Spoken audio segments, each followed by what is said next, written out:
The New York Stereoscopic Association Lecture Series, 3D, Right Between Your Eyes, with John J. Zelenka. Well, hello everyone, and welcome to the Holo Center. I hope you enjoyed all the holograms and had a chance to walk around. Yeah. It's wonderful, and also Figment. It was a wonderful thing to walk around out there. It's quite fun, very exciting. What I'm going to discuss today is, the title of my lecture is 3D, Right Between Your Eyes. Now, 3D is a sensation. It's the way we've learned to, or nature has evolved us in order to get around matter. Right? Now, I guess even a high school kid or a grammar school child right now knows how 3D works. You use your two eyes. But that wasn't widely known until 1832. Since we call it 3D, it's a little confusing because you think, well, you got two eyes. Where's the three come from? Well, really, you see as if you had one eye in the middle. Because think about it for a moment. If you have two cameras, and they're hooked up to televisions, what would you see? You'd see one image here, one image here. That's not how you see. You see one fused image. So the miracle is actually happening in your brain.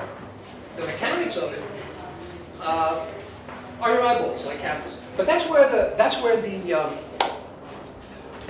similarity ends. Because the camera has film. You have a retina, which at that point turns those images into electrical impulses, which your brain fuses into 3D. Now, the first one to really start to get a clue about this, now Da Vinci missed it, Euclid missed this, but a doctor named, a rather famous guy, G-A-L-E-N, you can Google him when you have a chance, Galen. He had this little experiment, you could try it. When you look at your finger. With your left eye, you'll see the left side of it. With your right eye, you'll see the right side of it. And when you open both your eyes, you're seeing both sides of it. Now, the disparity between your eyes is what actually makes the 3D. By 1832, and I'll move ahead several centuries, we had this gentleman named Sir Charles Wheatstone. In his spare time, he did a lot of other clever stuff. But one of the things he did was he invented the concertina. And he's the first guy to figure out really why you see 3D, that distance between the eyes.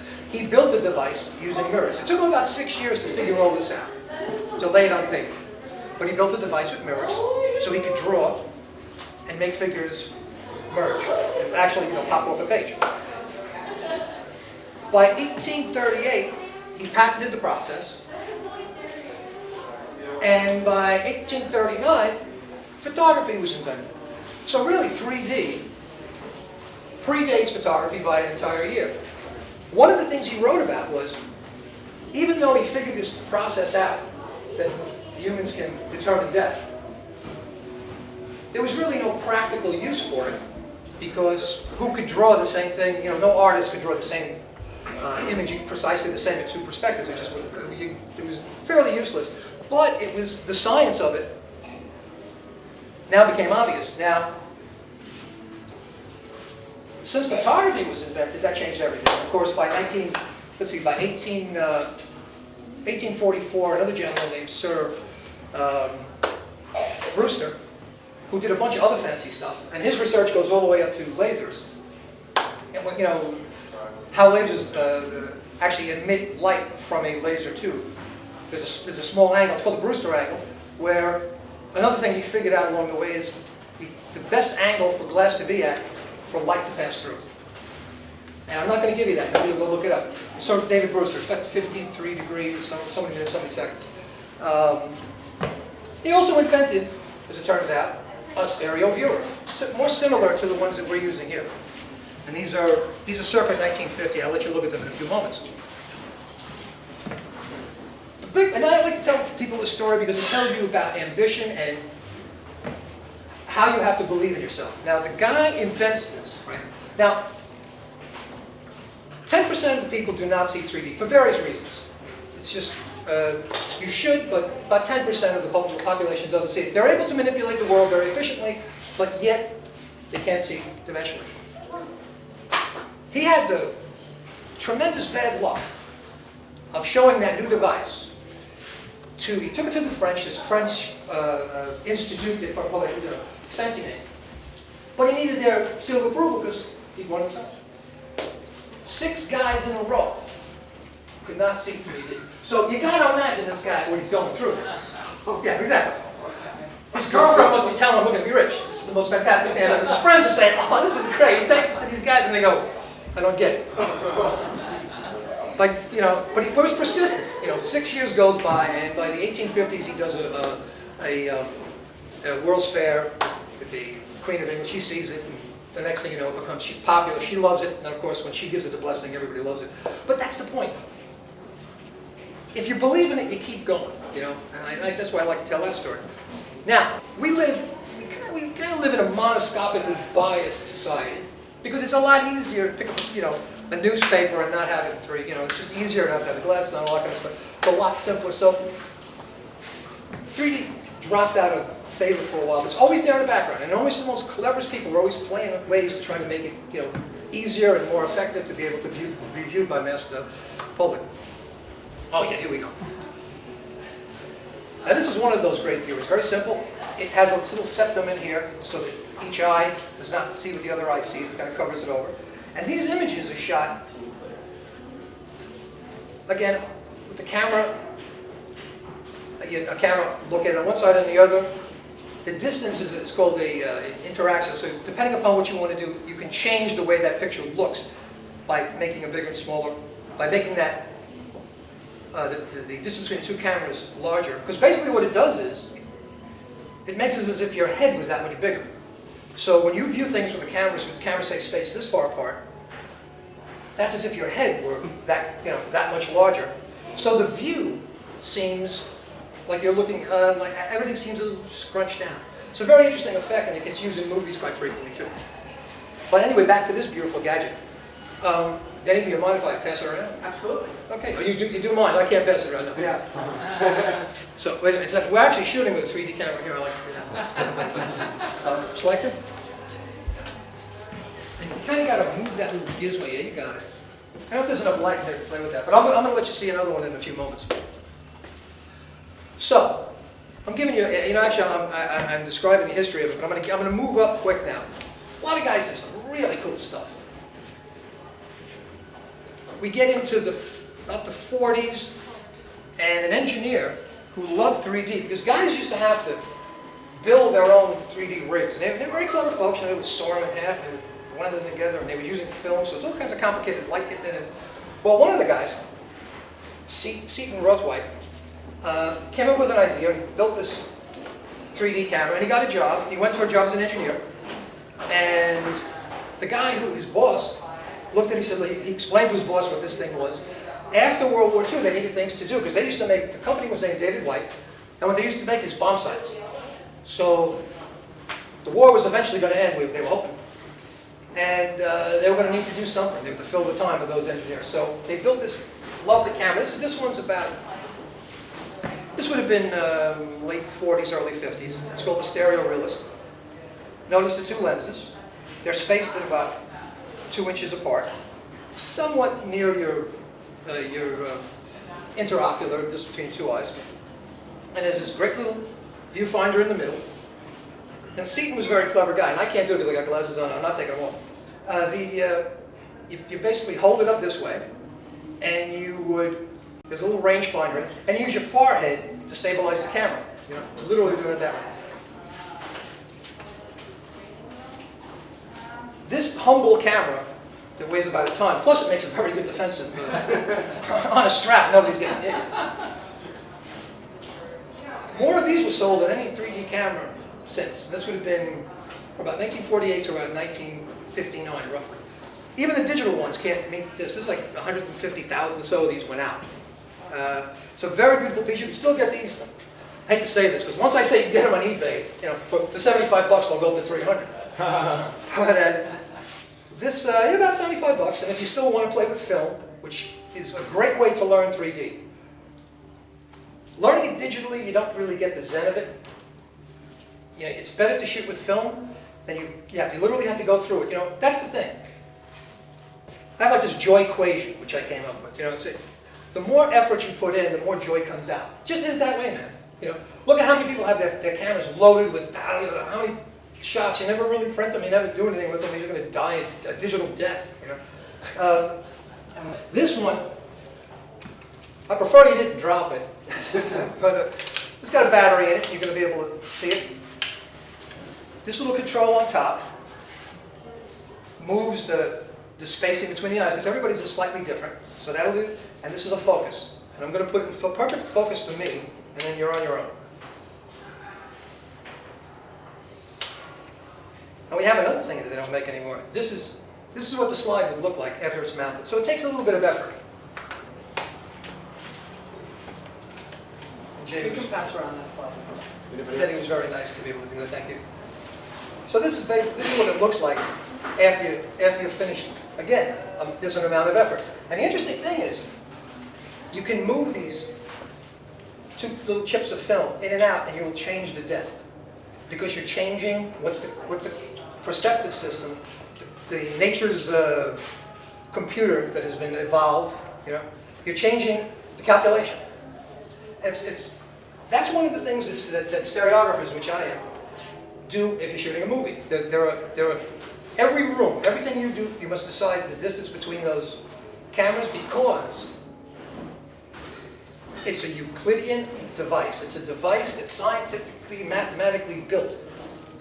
But as I said to you before, all bets are off when it goes into the gray matter. You know, it goes from a device to perception. And how you manage perception through that device is what stereography, and to some extent, cinematography is about. Cinematography, normal cinematography, is about two-dimensional. How do you make something appear three-dimensional? All those great techniques, all that fake in, and all that kind of fanciness, and that Dutch stuff, you know. That's all about creating depth. When your brain knows, when you walk into a theater and you look at a big flat screen, your brain already knows. The suspension of disbelief is there already, because the brain goes, okay, it's flat, man, ain't real. You know, when you see a 3D movie, and that's what throws a lot of people off. I'll have that in. We'll pass it back this way later, you guys. You've seen a million of them. Press that red button, sorry. That's why it's called the red button. That's a red button. So in 2D movies, they're going through a lot of extra trouble to provide you that feeling of depth. In a 3D movie, and that's one of the things that makes people ill many times, or throws them off a little bit, you literally are grabbing someone right into their brain, right by their retina. You're bringing them into a place. So if I tilt the camera, not good. Your visual system also gets feedback from your balance system, right? They interchange information all the time. The small hairs of the cochlea are telling me about balance, you know, and then vision.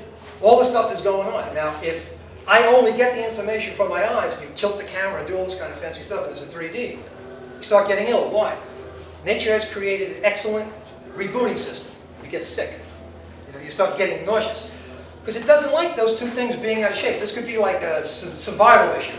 You know, so it doesn't like those two things being knocked out. So that's the difference between shooting a movie in 3D. You'll find the best ones, and again, this is a visual dialect, and we used to things one way, but right now, typically you'll see them holding the camera.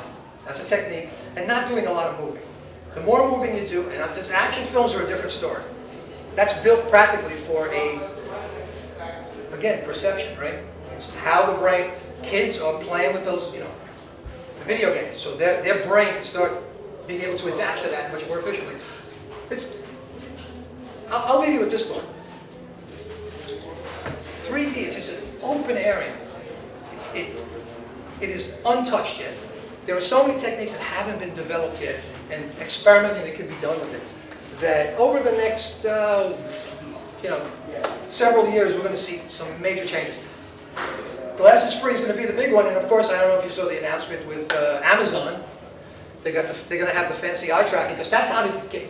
Here's the thing: I've had glasses on my entire life. Glasses don't bother me, you know. But that becomes the big thing. Well, 3D's got glasses. I wish you could lose the goofy glasses. Goofy glasses. They want to pick a fight with me. But I've had glasses on since I'm 11, you know. But so be it. That's the culture. That's the story that's been told a million times. So of course people want glasses free. And you saw the announcement, I guess this week they're going to bring it out. It's a display that is glasses free and tracks your eyes. Right? That's kind of the way that will make glasses free enter the home, and I would say probably 5-10 years. I can't see more than that, because that's the next big bump that 3D will get. I personally don't mind. If you like something, if you're interested in the subject, you will watch 3D. You will watch it. And I'll tell you, again, the perception system, getting back to that. If you watch undersea movies, if you watch anything in 3D undersea, you'll not worry about the glasses. Why? Because your brain already wants you to have something on your face. You're going underwater, your brain's like satisfied with that. It's like, right, the glasses are good. You know, you want that diving mask on. So most people really enjoy those. And so you kind of see a plethora of those showing up. But anyway, that's right between your eyes. I've given you probably more than I wanted to say. And here's the thing. I'll pass this around, you can play with it, if you'd like.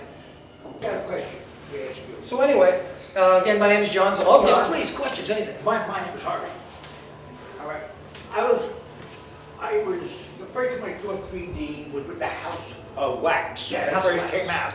And when they had the guy with the ping pong ball outside the House of Wax, and he would hit it and it would come out at you. The 3D now doesn't have that. Yeah, you know, that's the thing. They can do that, and sometimes they will, but look what's happening. Here, look, in this world right now, in this room, when I'm moving, when I'm looking at each of you, my eyeballs are closing in, right? When I'm in a theater, they have to simulate that. Again, this gets back to the Euclidean thing, right? It's a flat screen.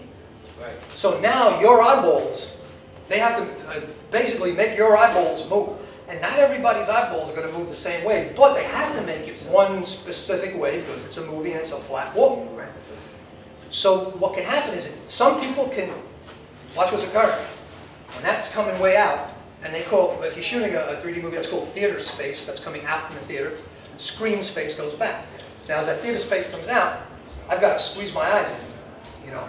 I literally got to bring them in. And certain people can't do that very well, and that's why they don't do it as much. And here's the other thing. When you're shooting that movie, depending upon the size of the screen, that's going to make a difference when they literally shot it and how far that object comes out. So on a smaller screen, it'll appear to come out less. On a computer screen, it'll hardly come out. On a big screen, it'll come out way too much. And there are other little issues associated with depth also. There are, because you're really looking at two images up there, right? In a 3D movie, you're looking at two projectors. And you don't really have to understand much about polarity of light, but basically, light can be, it's an electromagnetic force, so it can be polarized. So basically, one projector will have a vertical polarization, one will have the horizontal polarization. Your glasses are the complement. So I'm basically, with one eye, I'm looking at the horizontal screen. The other eye, I'm looking at the projector. The other eye, I'm looking at the vertical projector. So those overlaying image, that's how that process is done. And they're not perfectly extinguished. It's not a 100% process. But that's how 3D movie theaters work. Those polarizing glasses. That's that is the process. Also, movie makers frown upon it's called through the window. They frown upon it now. It's not. Why is that? It's considered too gimmicky, and they don't like that. They can do it. But if you go to Disneyland, the 3D movies in Disneyland, you'll see it all the time because they do that gimmicky thing. But someone making a movie for $300 million, maybe we'll do it once, if that, and they don't do it a lot. The 50s 3D movies, there was always 2 or 3 times where something came through the window. Right. Yeah, but usually not anymore. And that's another thing. When you're learning 3D, a lot of terms get thrown around, like what Sheldon just said, the window. It's a very hard thing, and it's very interesting. It's hard to explain to people. You have to experience the window. It's how the brain perceives the world. Because you see here's the other thing about 3D. For a very large extent of it, you see what you expect to see. Okay? And what do I mean by that? Well, if they shoot a room like this, right, that doorway, and I'm shooting it from this perspective, that's going to seem much deeper. I don't have to do too many tricks with my interaction, because that's going to seem very deep. Why is that going to seem deep? because my brain, in the experience of the world, in its everyday experience, knows that that should be D. It expects that. So part of good stereography and part of shooting it, which is really the wonderful part of it, because you have this other level to work with, is you can experiment with that process. The better you get at it, the more the brain does the heavy lifting. Because here's the Euclidean device. This can never replicate the human system, vision system. It's a gizmo, man. It's a gadget. How do you best make the brain experience that? Let it do the heavy lifting by doing tricks. And the best stuff, the best video shot, the 3D, most convincing 3D video shot that way. Well, any more questions, by the way? Did I confuse you? Yeah, another question. Any knowledge or information on the use of 3D in virtual reality systems? That's probably the next big step. Oculus and all that stuff. Yeah, that's going to be the next big one. There's complications in making an entire room that way, where you can physically move around. But that's going to certainly be the next big push. In terms of what you can manage with 3D, in education it's incredible, because those things are going to really... If you're looking at a molecular structure or things like that, you really understand it. Because again, the brain, people tell me, oh, well 3D, it's out. I said, I'm telling you the deal. The reason that 3D will never go away, very simple. The brain wants it. You don't even have a choice. You're along for the ride on this one. The brain wants it. The brain likes it. The brain wants it. And it can visualize, it can understand things much easier, much clearer, because that's the way it's designed to work. So it's, even if it does little spikes along the way, again, when people tell me, the 3D, right, it's been going in and out of style since like 1838. Don't worry about it. It's fine. Well, and why? He said, why? Because the brain wants it. It keeps coming back to it. It keeps coming back to it, man. And now, of course, the next big step, the glass is free, and that's going to be... I've seen rooms where you can actually, where they project 3D and you put the glasses on, and it's pretty impressive. You can look around and it's like wild, because you do feel like you're there. So the processes are getting better. I think we have the glasses free. We were supposed to have glasses free here, but we will along the way. Again, my name is John Zelenka. I'm the head of the New York Stereoscopic Association, it turns out. And I have a company called Stereo Realist. So if you ever want to look on it, if you look online, 3dnsa.org. I think that would be 3dnsa.org. And thank you so much. Thank you very much. Next lecture, How to Shoot 3D with a 2D Camera with Gerald Marks.